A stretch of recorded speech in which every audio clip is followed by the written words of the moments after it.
म्हणाले, उत्तम व्यवहाराने जर तू धन जोडणार असशील तर कुणाचे मुंडके मोडून, कुणाला तरी फसवून, कुणाला गंडवून जर तू धनाची प्राप्ती करत असेल तर मग मात्र त्याचा परिणाम अतिशय वाईट सांगितलेला आहे. म्हणून संसारामध्ये सुख प्राप्त व्हावं असं वाटत असेल त्यासाठी धनाची गरज आहे. म्हणून तुम्ही आणि मी तुकोबारायाच्या या गोष्टीकडे आम्ही लक्ष दिलं. तुकोबाराया म्हणतात, धनवंताला की बहुमान्यता आहे जगी. आणि तुमच्याकडे जर पैसा नसेल ना, तुम्हाला कुत्र सुद्धा तुमच्या जवळ येत नाही. त्याच्यासाठी माणसाकडे धनाची आवश्यकता आहे. म्हणून माणसं रात्रंदिवस धनाच्या मागे लागले. परंतु पुढे महाराजांनी सूचित केलं, अरे बाबा, तुम्ही धन धन धन तुम्ही कमाई करून किती कराल? करोड, 2 करोड, 5 करोड, 10 करोड, 100, 200 करोड. त्याच्यासाठी तुम्हाला राजकारणात यावं लागेल. मग तुम्हाला 100-200 करोडची प्रॉपर्टी जमा करता येणार आहे. पण सर्वसामान्य माणसं करोड, 2 करोड, 5 करोड आधी तिथपर्यंत आमची मजल जाईल. पण महाराजांनी सूचित केलं, अरे तुका म्हणे ज्याची संपदा एवढी सांगा ती कवडी गेली नाही. आणि ज्या धनासाठी तुम्ही रात्रंदिवस पळता आहे ना, या धनाला आणि त्या ठिकाणी रावणा इतके आपण सुखी आहोत का हो? रावणा इतकं आपल्याकडे सोनं आहे का? 7 कोटी कांचनाची, त्याच्याकडे 7 कोटी घरं शुद्ध सोन्याची आहेत. मग तांब्या पितळाची तर धातूची तर सोडा. असा असणारा रावण त्याने सुद्धा कवडी सोबत नेली नाही. तुमच्या माझ्या कपाळाला रुपया पहिल्यांदा लावत होते, आता तेही लावत नाहीत लोक, आहे का नाही? पहिल्यांदा लावायचे रुपया, माणूस मेल्यानंतर रुपया कपाळाला लावायचा. आता तीही प्रथा मला असं वाटतं की कुठे कुठे आपण जातो एखाद्या भागामध्ये आहे, पण आमच्या इकडं फार आता ते राहिलेलं नाही. तुमच्या इकडचं मला माहिती नाही. म्हणून इथे तुकोबाराया म्हणतात की तुला असं वाटतंय ना, धनाधिकाने मी सुखी होईल, परंतु तुला त्याने सुखी होता येणार नाही. रावणाकडे बघ. धनाने जर सुखी होता आलास तर रावणाला आणि त्या ठिकाणी मागे कोणी दिवा लावायला उरलं नाही. मग असं असताना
मिळवलं असलं तरी संगे न ये रे लंगोटी. लंगोटी सुद्धा आणि त्या ठिकाणी सोबत ती जळून जाते. आणि म्हणून किती श्रीमंत असला तरी घरात आतापर्यंत कोणी त्याला आंघोळ घातली नाही. एखाद्या त्याला बाहेरच आंघोळ घातल्या जाते. ते पाणी सुद्धा माणसं लवकर ओलांडत नाही. नाही म्हणाले ते मड्याचं त्याला आणि आंघोळ घातली त्या पाण्यावरून जाऊ नका, एवढं त्या ठिकाणी माणसाचं हे आहे. आणि म्हणून माणसं धनासाठी एवढं धाव धाव धाव धाव करतात आणि धन मिळवतात. म्हणून तुकोबाराया म्हणतात, अरे बाबा, तू एवढा जरी आणि त्या ठिकाणी धावत असला तरी सुद्धा तू बाकी इतिहासाकडे बघ ना. पौराणिक इतिहासाने सांगितलं, या अनेक उदाहरणं आहेत आपल्याला की धनाने आतापर्यंत कुणालाही त्या ठिकाणी सुख दिलं नाही. मग सुखी तुला व्हायचं असेल तर काय करावं लागेल? अभंगाच्या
आपणासा करावा लागेल. पण किती म्हणाले? एक. आपुला तो एक देव करून घ्यावा. एक देव आपलासा करायला सांगितलंय. आता हे भक्तीचं लक्षण आहे. भक्ती अनन्य असली पाहिजे. भक्तीचं लक्षण सांगत असताना नारद म्हणतात, अन्य आश्रयाणाम त्यागो इथे अनन्यता. अन्य अर्थात इतरांचा विचार जिथे होत नाही, फक्त एकाचा विचार जिथे होतो त्याला अनन्य असं म्हणतात. आता तुम्ही आणि मी, आम्ही भक्ती करतो. भक्तीचं लेबल लावून आम्ही, तुम्ही सर्वच जण, आणि त्या ठिकाणी प्रत्येकाला वाटतंय मी भक्त आहे, मी भक्त आहे, मी भक्त आहे. सर्वच जण भक्ती करतात. पण तुमची आणि माझी भक्ती कशी आहे सांगू तुम्हाला? एक आहे का अनेक आहे? आमची भक्ती एका पांडुरंगाची आहे का विविध देवतांची आहे? नाही म्हणाले, आमची 12 गणित बदलते ना. आता सोमवार असेल तर कुणाची भक्ती करतात? एक लोटा जल सब समस्या का हल, है ना. भगवान भोलेनाथाला रात्रीच्या 12 वाजेपर्यंत पाणी घालणारी माणसं आहेत आता. त्यांचं अंग कधी आणि त्या ठिकाणी रात्रंदिवस वाळतच नाही, एवढी आमच्या भक्ती. पण कधी नाही म्हणाले, मंगळवारी घालता का तुम्ही पाणी? नाही नाही, सोमवारीच. ज्या दिवशी सोमवार आहे त्या दिवशी भोलेनाथाचे आहे का नाही. आणि मग भोलेनाथाची भक्ती, तो जर का याचा असेल, श्रावणातला सोमवार असेल तर मग विचारूच नका. शेतामध्ये तुम्ही बेलाचं झाड लावलं नाही, पण याच्या शेतात जाय, त्याच्या शेतात जाय, त्याच्या शेतात जाय, आहे का नाही. बरं, बेल बायांना तोडायला चालत नाही. शास्त्राने मला आणि त्या ठिकाणी कुठे कुठेच बायांना प्रतिरोध केलाय. हे जरा मूळ शोधलं तर कुठेच काही नाही बरं का. परंतु मग बेल कुणाला सांगितलं नाही, मग आमच्या ह्यांना बेल ते तसे आणतात का? किती वाहतात तुम्ही पानं बेलाची? 108 बरोबर. मग मालकाला सांगितलं जातं, मालक कुऱ्हाड घेऊन जातात, डांगी तोडून आणतात, 108 बेल काढून घ्यायचे, बाकीचं हे का नाही. माझे तुकोबाराया म्हणतात, वृक्षवल्ली आम्हा सोयरे. आम्ही निसर्गाचा ऱ्हास करत आहोत. खरंच देवाला आणि त्या ठिकाणी आनंद वाटेल ना. अशी जर आमची भक्ती असेल का, आणि त्या ठिकाणी भोलेनाथांनी बिल्वपत्राचं वेष्टन आपल्यावरती करून घेतलं, त्याला काही कारण आहेत. जेव्हा समुद्र मंथनातून विष निघालं, बिल्व या वनस्पतीमध्ये शीतलता हा गुण प्रधान असल्यामुळे त्यांनी अंगावरती ते वेष्टन घेतलं. ती परंपरा पुढे चालत आली. पण परंपरा चालत असताना वाहिलंच पाहिजे, कारण त्याला बेलाच्या पानाची आवड आहे. आपण त्याला दिलं पाहिजे, परंतु त्याच्यासाठी झाडाची फांदी तोडण्याची गरज नाही. त्याच्याऐवजी जर तुम्ही तांब्याभर पाणी तिथे जर बेलाला नेऊन घातलं ना, तर याच्यापेक्षा महादेवाला दुसरा कोणताच आनंद होणार नाही. बेलाची पानं तोडण्यापेक्षा बेलाला पाणी वाहण्याचा जर नियम धरला तर भोलेनाथ सर्वाधिक प्रसन्न होतील. म्हणून सोमवार असेल तर आम्ही महादेवाची भक्ती करतो.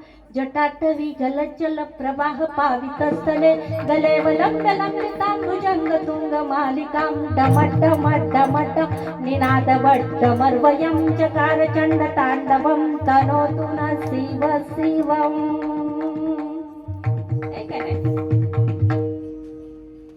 आणि मग मंगळवार आल्यानंतर, मंगळवार किती धरतात? नाही म्हणाले, 5च धरावे लागतात.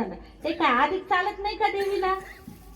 नाही नाही नाही, 5च धरण्याची पद्धत आहे. आणि मग मंगळवार असली तर कुणाची भक्ती करता तुम्ही? लख पडला प्रकाश दिवट्या, आहे की नाही. अनादि अंबिका भगवती बोध परडी गे